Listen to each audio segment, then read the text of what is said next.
এই তিনটে জ্ঞান ভক্তি কর্মের পেছনে যোগের যদি পাওয়ার থাকে তখন ভগবান লাভ করা যেতে পারে।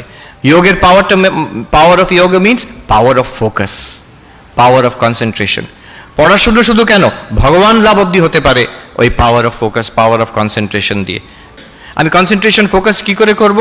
একটা হচ্ছে laser like focus, scattered focus নয়, লেজার লাইক এক জায়গায়। দ্বিতীয় হচ্ছে হোল্ড ইট। তৃতীয় হচ্ছে cut out everything else, cut out everything else.